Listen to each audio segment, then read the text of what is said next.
Shalom. Shabbat shalom. Shabbat shalom.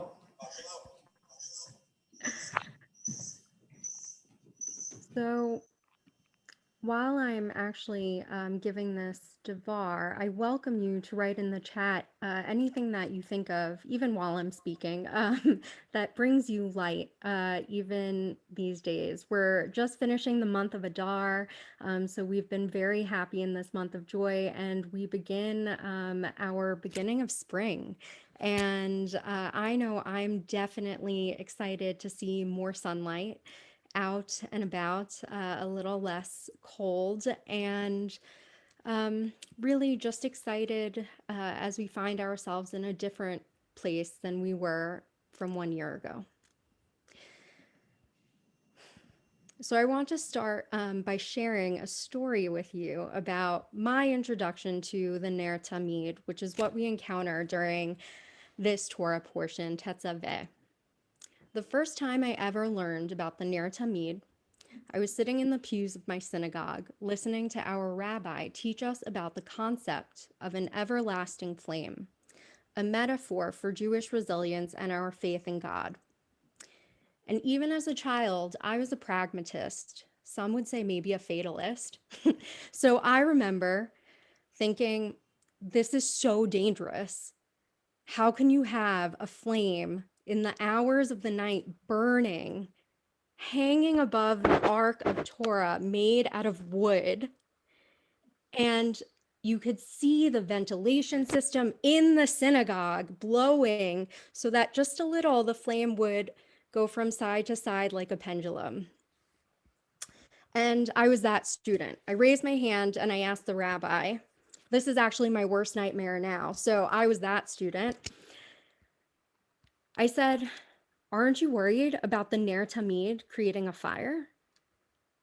My rabbi, who shall remain nameless, said, Becky, don't worry.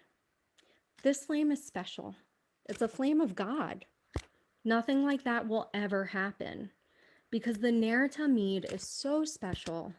It is so special to the Jewish people and to God that it will never go out and it'll never start a fire.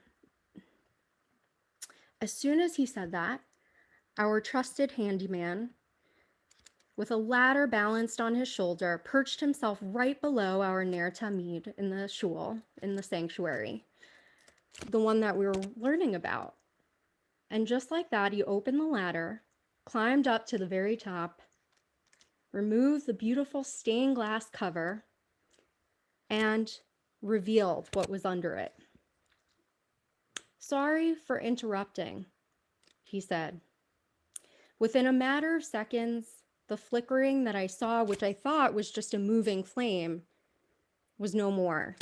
He pulled from his pocket a brand new light bulb straight from a paper box, and voila, our Ner Tamid became a steady stream of light. Sorry again, Rabbi. That light has been flickering for weeks. I'm just getting to it now. That was my first introduction to the Ner Tamid. In this week's Torah portion, Tetzaveh, Moses and Aaron receive further detail and instruction from God regarding the proper unfolding and execution of the Mishkan. In the very first verse of our Parsha, God says to Moses, Ve'ata tetzaveh et b'nei Yisrael, v'yikchu eleha shemen zayit zach, katit lama or lahalot ner tamid. You shall further command the Israelites to bring you pure oil of crushed olives for lighting, for kindling lamps regularly. Shemen zayit zach katit lamor. Pure olive oil, crushed for its light.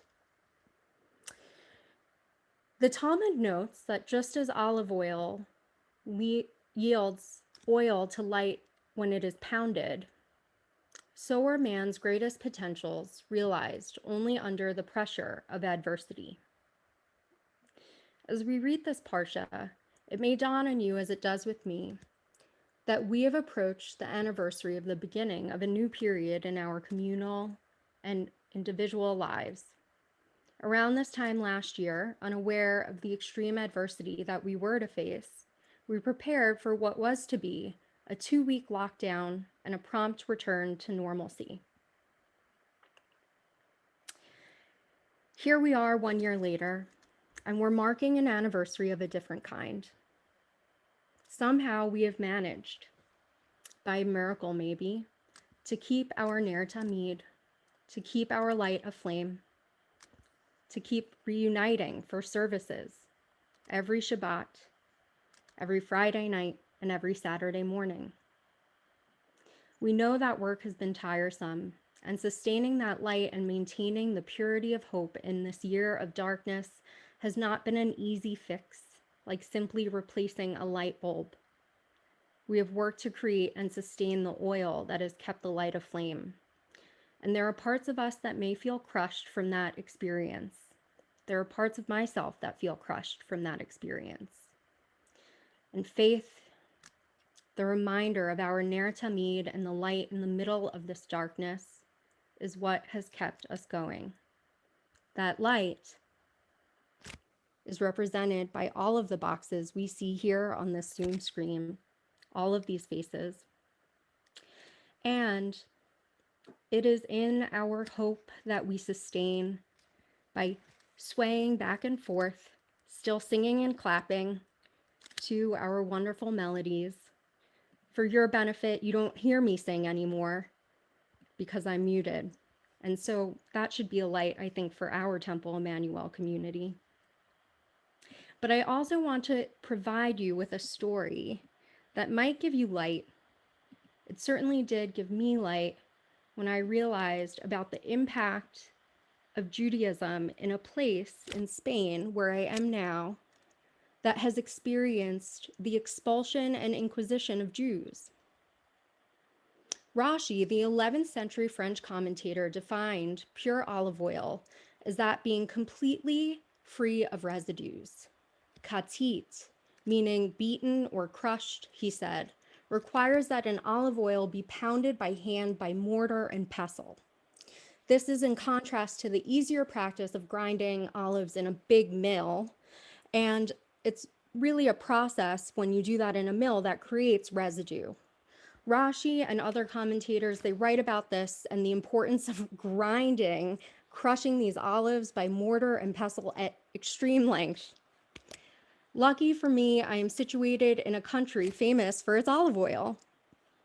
And while researching the reasons why these rabbis have gone to extreme length in very difficult Hebrew, I may add, to crush and go through the recetta, the actual recipe of creating a pure olive oil, I came across the archives detailing the history of crypto-Judaism in Lucena, which is in the southern area of Spain, and it's known to Spaniards still as La Perla de Sepharad, the Pearl of Jewish Spain.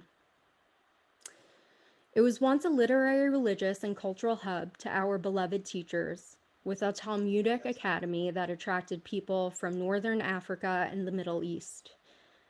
But those who lived in and around the city also gained a particular reputation. Part of this reputation was their odd dietary choices. They did not eat pork. They did not eat seafood, despite being close to the sea. They did not mix their meat with dairy. And their olive oil was the best in all of the land.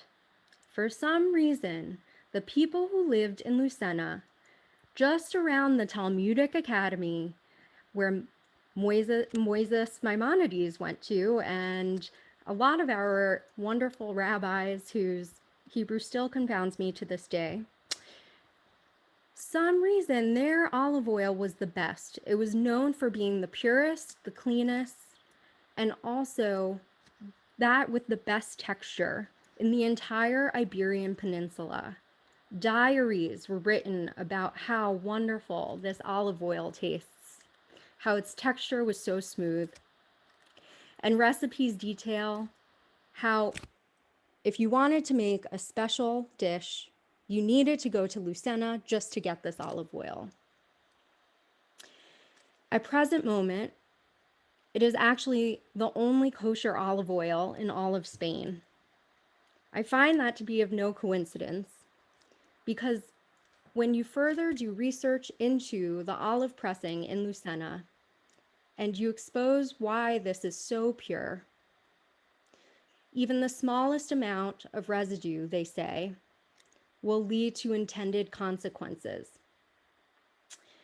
So there are accounts of these people coming to Lucena who have also funny dress. It's not just that their dietary preferences are weird, but they wear this thing on their head and no one knows why they wear it. And they have long curly hair. And when they come to the olive oil, they bless it. These are all in the diaries of crypto Jews of this Talmudic area from hundreds of years ago. And they, at length, also speak about the importance of olive oil for the Ner Tamid. Why? Because the unintended consequences of leaving residue in the olive oil may excrete a smell, and that may confuse God, because God might think that you're offering a sacrifice when indeed you're not. But more importantly is the aesthetic importance of the oil burning, because the residue burns a certain color.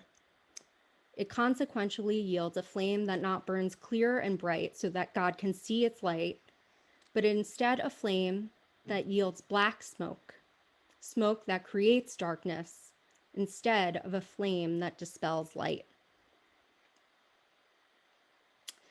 I share this story because, well, maybe you might not gain as much fun as going through archives of crypto Jews as your rabbinic intern over here, but it is quite comforting knowing that in a country where you can count the number of synagogues on two hands in the entire country, the purity of this olive oil has lasted through the centuries in a place that has no more than 2,000 residents, in a place that is not often visited even on the trail of Sepharad, but it still in some way preserves our history and remains as a marker of the tradition that we brought there so many years ago. That even in this place that experienced the Inquisition, the expulsion, and the desecration of its one Talmudic academy, Judaism and us, our Ner Tamid, in some maybe weird, maybe odd, but real way still lives. And in all of these centuries later, we create the purest oil, the only oil that we know will not burn black, but will burn a flame so that we and God can see forever. Shabbat Shalom.